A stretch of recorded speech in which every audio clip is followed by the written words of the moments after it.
¿Qué tal? Bienvenidos un día más a Conversatorios en Casa de América. El afán de este programa, ya saben, es acercar los dos continentes, los dos lados del charco. Por eso hoy hemos invitado a una mujer que conoce bien esos dos lados.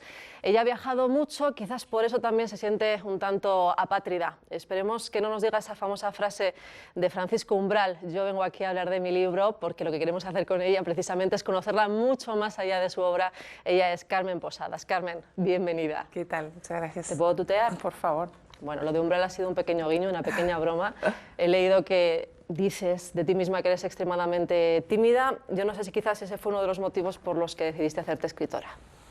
Sí, yo siempre digo que le debo mucho más a mis defectos que a mis virtudes. Yo era una niña muy tímida y sobre todo tenía dos hermanas rubias, de ojos verdes, monísimas, que eran menores que yo, íbamos vestidas iguales por la calle y la gente se paraba y decía: "Ay, pero qué ojos tan divinos tiene Mercedes, qué pelo maravilloso tiene Dolores". Después hacía un pequeño silencio y decían: "La mayor es muy alta". Así que yo era una niña muy acomplejada, iba a mi cuarto y escribía un largo y lacrimógeno diario, que es el comienzo de mi vocación. Hablando de Paco Umbral, fuisteis amigos. ¿Es verdad que la primera vez que os visteis te confundió con una criada filipina?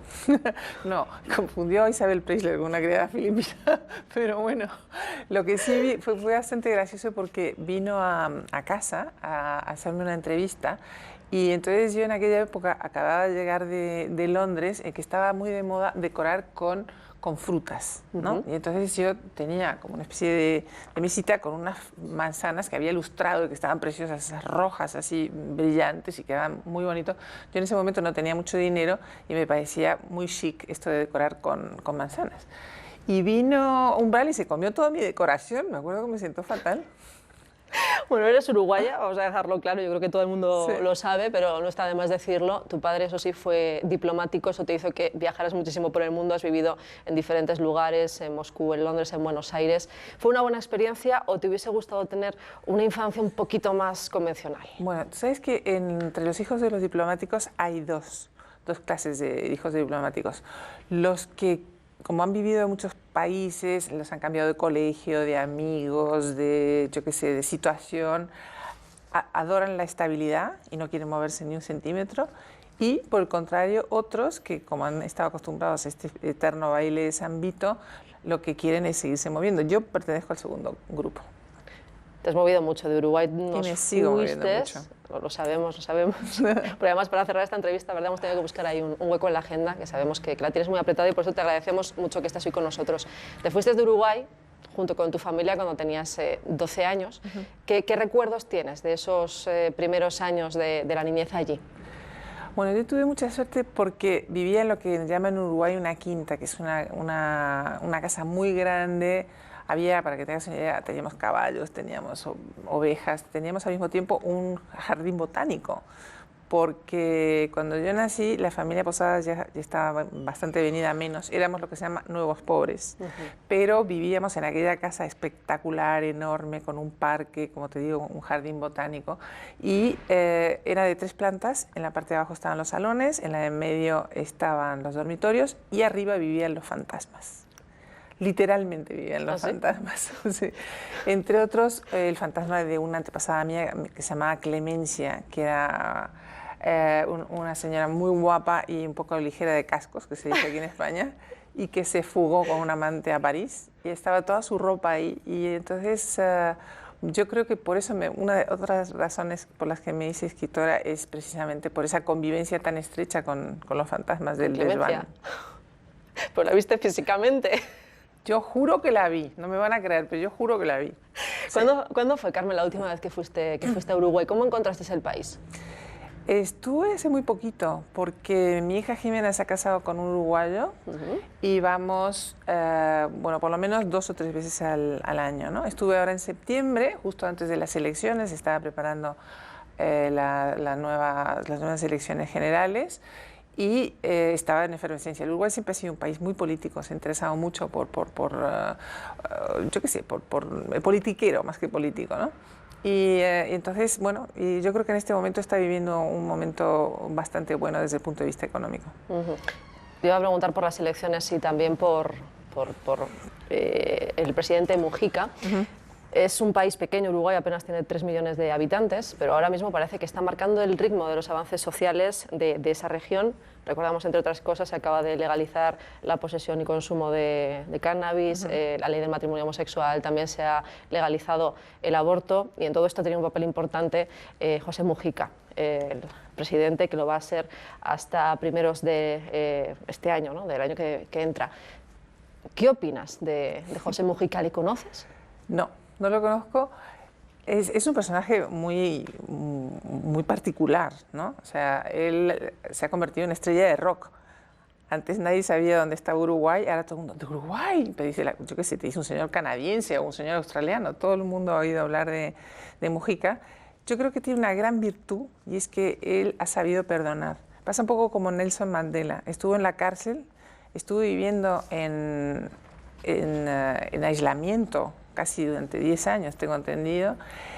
En cuenta que se hizo amigo de una rata, que era el único ser con el que podía comunicarse. Y cuando salió de ahí, lo que decidió fue perdonar y dedicar su vida a cambiar el país. Bueno, ha hecho muchas cosas, como las que tú has mencionado ahora, otras que lamentablemente no ha hecho. Creo que un gobierno de izquierdas tenía que haber prestado más atención, por ejemplo, a la educación y a la sanidad. Pero yo le doy un aprobado alto. Creo que ha conseguido hacer la reconciliación, que es muy importante, y estos avances que tú has mencionado antes también. Quizás son los más mediáticos los que he nombrado. Sí, que son los más mediáticos, pero quiero señalar que Uruguay siempre ha sido un país muy puntero en las reformas sociales. Fue de los primeros países en tener el divorcio, por ejemplo. La situación de la mujer siempre fue muy avanzada en Uruguay, y entonces, bueno, Mujica lo que ha seguido es esta línea liberal de mi país. No, veo que sigues atenta a la actualidad de Uruguay. Imagino que la de España también, puesto que vives aquí, llevas muchísimos años. ¿Cómo ves la situación de este país en este momento? Bueno, yo quiero decir que como sudaca que soy, además quiero reivindicar el término, porque a pesar de que se usa de una forma peyorativa, yo creo que las palabras tienen el significado que uno le quiera dar, así que yo lo utilizo muy a menudo. Quiero decir que me da la impresión de que España está viviendo un momento muy difícil, eso es cierto, pero que ese gran desencanto, esa gran desilusión, esa especie de golpes de pecho, todo el mundo diciendo no, somos malísimos, nos merecemos lo que nos ha pasado, etcétera, etcétera, no está justificada. No está justificada porque es un país maravilloso, es el país menos xenófobo que yo conozco. La acogida que da España a las personas que venimos de fuera no tiene comparación con Inglaterra, con Francia, con cualquier otro país en el que tardan años y generaciones en las personas de fuera aceptarlas como propias. Así que yo quiero decir que España es mucho mejor de lo que los españoles piensan. Ahora son noticia muchísimos casos de corrupción que van saliendo prácticamente cada día de diferentes sectores, prácticamente, bueno, pues del amplio espectro social no se está librando nadie. Y hubo una época, porque tú lo has contado esto muchas veces en diferentes entrevistas, cuando estabas casada con Mariano Rubio, que fue en su época gobernador del Banco de España, que cuando salíais a la calle os llamaban ladrones cuando saltó el caso Ibercorp. Entonces, yo no sé si esto que está pasando ahora te está a ti revolviendo ciertos recuerdos, y sobre todo, ¿cómo recuerdas aquella época? Bueno, estamos hablando del año 94, principios de los 90. Exacto, sí. A mi marido lo metieron en la cárcel por dejar de ingresar a Hacienda 24.000 euros, esa fue la razón.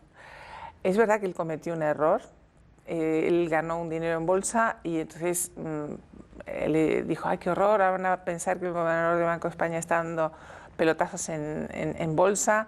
Se le ocurrió inscribir esa operación con los apellidos cambiados, en vez de Mariano Jiménez Rubio, un error completamente estúpido e imperdonable, desde luego. Pero cuando estalló el escándalo y se descubrió esto, la gente no podía pensar que él hubiera enfangado su nombre por esta miseria de 24.000 euros. En efecto, así fue, ¿no? Y él acabó en la cárcel y después murió de cáncer, yo creo que también provocado por esta situación y por este disgusto tan grande. Entonces, cuando yo veo lo que está pasando ahora en España, pienso que que realmente al final hay una cierta justicia poética, ¿no? O sea, que al final se sabe, bueno, él cometió un error, pero nada comparable con lo que está pasando ahora. ¿Qué crees que hubiese pensado él de seguir vivo ahora? Yo creo que se hubiera sorprendido mucho, como en el fondo estamos todos sorprendidos, de lo que es esa corrupción soterrada, ¿no? Que nadie podía imaginar que estaba ahí y que no tiene signo político, o sea, que tanto sindicatos, partidos de derechas, de izquierdas, todo el mundo ha cometido este tipo de delitos, ¿no? Mariano luchó mucho por modernizar la banca. Él consiguió que se hicieran las fusiones. Los grandes bancos que existen ahora, tanto el BBV como el Santander, son un poco hijos de Mariano. También puso muchos controles en la banca para evitar los excesos y en el fondo creo que le hubiera sorprendido mucho que todo eso haya saltado por los aires. No me refiero a los grandes bancos, que eso afortunadamente ahí sí sigue, pero sí los controles que él instauró. Bueno, fue un momento en tu vida con Mariano Rubio, pero tú dices que fue un matrimonio muy feliz, que te dio tranquilidad, te dio serenidad. Intuyo entonces que tú no has pasado por ese famosísimo síndrome de Rebeca, al que pusiste nombre en uno de los ensayos más célebres que has escrito, ¿no? Bueno, sí lo he vivido, claro, ¿no? Porque el síndrome de Rebeca ataca de forma positiva o de forma negativa, las dos cosas. Te cuento un poquito qué consiste. Sí, cuenta. Cuando yo me casé en el año 88 y miraba un poco a mi alrededor, ver cómo se estaban emparejando las personas que se separaban y se volvían a casar. Me daba cuenta de que lo hacían de dos maneras. O buscaban a alguien muy parecido a la persona que habían perdido o exactamente la antítesis. En mi caso fue el segundo, ¿no? O sea, yo busqué una persona que no se parecía absolutamente nada al primero, lo opuesto, o sea, no tenía nada que ver. En cambio, otros que habían perdido ese amor, esa persona que ellos querían, de alguna manera querían recuperarlo y se enamoraban de unas personas iguales a su antigua pareja, ¿no? Hay hombres que se casan con mujeres que son clónicas, iguales. Bueno, muy bien. Entonces dije, bueno, realmente esto tiene que ser el influjo, entre comillas, del fantasma del pasado. Igual que Freud dijo que en la elección amorosa importaba mucho los padres y que uno se enamoraba dependiendo de cuál era la relación con su madre o con su padre, yo pensé que también el fantasma de ese amor anterior tenía que condicionarte a la hora de enamorar. Y entonces escribí este libro que se llama El síndrome de Rebeca, como te digo, fue hace casi 30 años y para mi sorpresa ahora, si tú pones síndrome de Rebeca, está tipificado como en psicología, ¿no? Como un síndrome. Como un síndrome, exactamente. Y entonces, bueno, por eso lo hemos reeditado, porque, bueno, es una de las cosas de las que más orgullosa estoy de haber acuñado este término. Mira tú. Carmen, llevas desde los 15 años escribiendo. Lo primero que hiciste fue literatura infantil. A los 40 publicas tu primera novela. Pero si hay un libro que te consagra, es Pequeñas infamias, ganas el planeta con él en el año 1998. Eso lo sabe todo el mundo. Quizás lo que no sabe todo el mundo es que detrás de ese libro, no me refiero a la historia del libro, sino que detrás de ese libro hay una historia bonita, una historia de superación. Estabas con alguien y le dijiste, vas a ver lo que yo puedo hacer. ¿Es así? Bueno, como te digo, siempre le digo más a mis defectos que a mis virtudes. Y entonces yo tenía un amigo escritor, siempre me basureaba un poco, ¿no? Porque él pensaba que era un gran escritor y yo lo que había publicado eran ensayos sociológicos y cosas menores. Había escrito un libro que se llamaba El manual del perfecto arribista, imagínate. Entonces él siempre hacía una distinción, ¿no? Bueno, yo soy un escritor y tú, bueno, una escribidora, cosas así. Entonces yo digo, bueno, voy a demostrarle a quién soy yo. Entonces escribí una tarjeta con una frase de la película My Fair Lady. My Fair Lady, no sé si tú te acuerdas, tiene un profesor que también le hace la vida imposible y en un momento dado le dice, en la película me refiero, le dice, just you wait, Mr. Higgins, o sea, espera y verás, señor Higgins, yo voy a ser una dama, voy a ser una mujer de mundo, voy a ser bla, bla, bla, bla, bla, bla. Entonces yo me escribí esta frase, me la puse aquí pegada en la espalda donde yo escribo, en la pared, y con esa frase a mi espalda escribí Pequeñas infamias. A partir de ahí empezaron a tomarte en serio de una vez. Por fin, yo creo que sí. Sí, porque antes era esa que dice que escribe o esa que está casada con el gobernador del Banco de España. Fíjate, Carmen, que en la cantidad de documentación que yo pues he tenido encima de la mesa preparando esta entrevista, he escogido pues una página de un periódico del año 98, el periódico es El Mundo. Te lo paso simplemente para que lo veas. El titular: bella, elegante, vanidosa, puntos suspensivos y buena escritora. De esto tuviste que leer mucho, ¿no? Mucho. Además, sí, la verdad es que lo pasaba fatal yo en aquella época porque antes de casarme con Mariano yo ya había escrito 8 libros, una cosa así, sobre todo literatura infantil, pero bueno, al fin y al cabo la literatura infantil también es literatura. Estaba traducida a 4 o 5 idiomas, se vendían mis libros en Japón y entonces yo siempre cuando veía estas cosas digo, toda la vida tendré que demostrar que soy una escritora o algún día me tomarán en serio. Pero yo sabía que, como yo soy muy oriental, ¿tú sabes que los uruguayos nos llaman los orientales? No, mira, eso no lo sabía. Sí, porque nosotros somos un país que no tiene nombre. El Uruguay es la república que está al oriente del río Uruguay. Por tanto, nosotros no tenemos nombres. Nos llamamos los orientales. Entonces yo, como soy un poco oriental, siempre pensé que si perseveraba, que si hacía las cosas bien, tarde o temprano me lo reconocerían. Así que afortunadamente se cumplió. La gente que te conoce, la gente que te ha hecho entrevistas, que han sido muchas las entrevistas que has concedido, destacan de ti una virtud sobre el resto, y es que sabes reírte de ti misma. Ah, eso es verdad. ¿Te viene de serie o te han obligado las circunstancias a ser así? Yo creo que las dos cosas. Mi padre tenía esa actitud en la vida y decía que la vida es demasiado seria como para tomársela en serio. Y después yo he adoptado esta filosofía porque me parece la más práctica. O sea, realmente la gente que se toma muy en serio o que le da demasiada importancia a las cosas sufre mucho. Vamos a hablar ahora de tu vida actual. He leído también que dices que estás en un momento gin tonic. ¿Me lo explicas? ¿He dicho yo eso? ¿O te lo han sacado así? Gin tonic. Ah, no. No, a ver, espérate. No, eso es una cosa. Hace poco tuve que ir a Jerez a dar una conferencia en la Cátedra del Vino. Y es una de las cosas que... Se mezcló el gin tonic por ahí. Sí, no, y entonces yo dije que yo, en la época que me dedicaba a ligar, clasificaba a los hombres según la bebida, su bebida favorita. Entonces hay el hombre whisky, el hombre ron con Coca-Cola y el hombre gin tonic. Yo creo que venía por ahí la cosa. Bueno, sabemos, Carmen, también que tienes una biografía autorizada que está publicada. ¿Tú te has planteado alguna vez escribir tus memorias? No, y te voy a decir por qué. Porque las cosas que la gente quiere saber no se pueden contar y las que se pueden contar tampoco tienen mucho interés. Entonces, bueno, creo que no. No tanto por no contar cosas de mí misma, que al fin y al cabo los escritores somos muy exhibicionistas y permanentemente estamos hablando de nosotros mismos, sino porque cuando escribes una biografía tienes que hablar mucho de otras personas y contar la verdad. Y yo creo que es una descortesía. Por lo menos mientras algunas personas estén vivas, yo no voy a decir nada.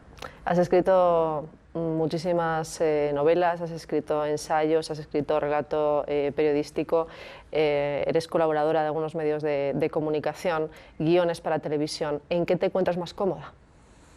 Bueno, depende de lo que quiera contar. Hay cosas que quedan mejor en un ensayo, otras que quedan mejor en una novela. Pero si tú me dices cuál es mi género favorito de todos, el que más me gusta es el cuento, los cuentos cortos, que en España no están muy considerados, no sé por qué, no hay una tradición de cuentistas, como puede haber en el mundo anglosajón o en el mundo latinoamericano, ¿no? En Sudamérica hay grandes cuentistas, empezando por Borges o Horacio Quiroga o Rulfo. En España no hay esa tradición. A mí me gusta mucho el género porque es un reto para un escritor. Cuando escribes cuentos tienes que crear una voz, crear unos personajes, crear un mundo y cerrarlo en muy pocas páginas, y eso es muy difícil. Hiciste también una pequeña, brevísima incursión en televisión en el año 88, puede ser, sí, si no me falla la memoria. Sí. ¿Qué recuerdo guardas? ¿Tú crees que podrías haber hecho más o te hubiese gustado también explotar un poco más ese otro perfil mediático delante de una cámara? Bueno, quiero decir que me es muy difícil tu trabajo, ¿eh? Me gusta más estar de este lado. Sí, sí, me gusta mucho más. En aquella época, bueno, era hacer entrevistas a escritores, un poco lo que estás haciendo tú en este momento, era muy, muy interesante. A mí me contrató Pilar Miró, fue en aquella época, y ella, bueno, tuvo un problema, dimitió y vino otro señor que estaba peleado a muerte con mi marido y lo primero que dijo es cómo hay que hacer para quitar los resúmenes de prensa en televisión española y qué se puede hacer para quitar a Carmen Posadas. Entonces yo me sentí muy honrada realmente de ser el programa más, digo, el problema más grave que tenía la televisión en ese momento, pero fue así. Bueno, vamos con lo último que has hecho, una novela, se llama El testigo invisible, está ambientado en la Rusia zarista, a través de los ojos de un desollinador, cuenta el desollinador, que creo que de verdad existió, ahora nos lo cuentas, cómo fueron los últimos momentos de la familia del zar, de la familia Romanov. Creo que estás muy contenta porque ha gustado mucho y a todos los públicos además. Sí, estoy muy contenta porque además me han dado un premio la semana pasada, el premio Ciudad de Cartagena de novela histórica. El libro ha ido muy bien, se sigue vendiendo mucho, ahora está en Sudamérica, acaba de salir en Francia, va a salir en otros países también, en Serbia, que yo no estaba traducido al serbio. Es la historia de un niño, existió, es la única persona que salió viva de la casa de los Romanov, donde los mataron a todos. El mismo día del asesinato, el verdugo llamó a este niño y lo despidió con una excusa. Yo creo que habrá pensado, voy a matar a tanta gente que este pobre chico que tiene 14 años, le vamos a perdonar la vida. Se sabe muy poco de Leonid Setnev, que así se llama el personaje. Sabemos que él, una vez que lo despidió el verdugo, se alistó en las filas del Ejército Blanco. Más adelante escribió unas memorias que lamentablemente se han perdido. Hubiera sido interesante ver qué es lo que contaba él en realidad. Y después hay dos versiones, una que dice que murió en las purgas de Stalin y otra que se fue a Sudamérica. Entonces yo tomo esta segunda posibilidad y me lo llevo a Uruguay. Y para que él recuerde, ¿no? Para que narre todo lo que vio en ese momento. Porque si escribes una novela desde el punto de vista de un niño, tiene muchas ventajas, tiene un plus de credibilidad, un plus de ternura, pero tiene una gran dificultad y es que hay muchas cosas que un niño no entendería o un niño sería incapaz de juzgar de alguna manera, ¿no? Entonces, pero ese niño lo conviertes en un viejo, entonces tienes las posibilidades de la visión infantil y al mismo tiempo de adulto. Y por eso me permito esa licencia de llevarlo a Uruguay para que él recuerde. Como modelo de escritor, tomas a Dickens, precisamente porque una de las cosas que consigue es que Dickens, o que consiguió en su momento, fue que lo que él escribía gustase tanto a la élite como a la clase más popular, ¿no? Con este libro lo has conseguido, Carmen. O sea que... Creo que sí, por lo menos eso han dicho. Yo creo que es el libro que ha tenido mejores críticas y que ha sido más unánime. Hay otros libros míos que han gustado, por ejemplo, a la crítica y no han gustado al público, otros que han gustado al público y no han gustado a la crítica. Y esto ha sido más parejo, que dicen en Uruguay. ¿Te preocupa mucho lo que dice la crítica o lo pones en el punto justo? Bueno, para bien o para mal, la crítica en España no tiene mucho peso. O sea, que si la crítica dice cosas positivas, fenomenal, y si dice cosas negativas, tampoco tiene tanta trascendencia. La literatura hispanoamericana en general, vamos a hablar ahora de ella, ¿cómo la ves? ¿Tiene buena salud, goza de buena salud? ¿Crees que hay talento? Sí, yo creo que la literatura latinoamericana durante mucho tiempo estuvo bajo la sombra omnipresente del boom. Entonces, todo lo que se hacía tenía que ser parecido a García Márquez y tenías que poner algún loro o un cocotero porque si no, no te traducían los libros al extranjero. Ahora, por suerte, ese momento ha pasado y creo que estamos viviendo una época de explosión de literatura latinoamericana que no tiene un solo registro, como pasaba con el boom, sino que hay muchas voces y eso es más enriquecedor, mucho más interesante. Igual preguntándotelo ahora así a bote pronto, no te viene igual algún nombre a la cabeza, pero ¿algún escritor de los que están surgiendo ahora mismo en Latinoamérica, bueno, también aquí en España, que te venga a la cabeza y que quizás nos quieras recomendar? ¿O prefieres no mojarte por no quedar mal con nadie? Bueno, me encanta. Lo que pasa es que voy a decir 2 o 3 y voy a dejar fuera a 6 o 7 que también me gustan. Que lo entiendan, entonces... por favor. Te pedimos claro. Los 3 nombres. Bueno, Yo soy gran devota de Vallejo, el escritor colombiano, que me parece un tipo brillante, muy inteligente, muy iconoclasta, porque dice todo lo que se le pasa por la cabeza. Tendrías que traerlo un día a tu programa. Nos lo apuntamos, te va a encantar. nos has dado una idea. Y después hay otros muchos, pero bueno, me voy a quedar con Vallejo. Carmen, te han hecho tantas entrevistas que yo cuando venía aquí a hablar contigo digo, ¿qué pregunta le puedo hacer que no le hayan hecho antes? ¿Hay alguna pregunta que no te hayan hecho nunca y que quisieras contestar? Aquí y ahora. Ahí va. Qué difícil, ¿eh? No, yo creo que me has hecho un montón de preguntas. Un montón. ¿Y la pregunta que estás harta de que te hagan? ¿Cuál es? Pues mira, la más difícil es ¿qué estás escribiendo ahora? Bueno, primero porque tenía un horrible percance y llevaba 6 meses trabajando en una novela y la he tenido que tirar a la basura, que es un trauma. ¿Qué ha pasado? Que me di cuenta que iba a la catástrofe.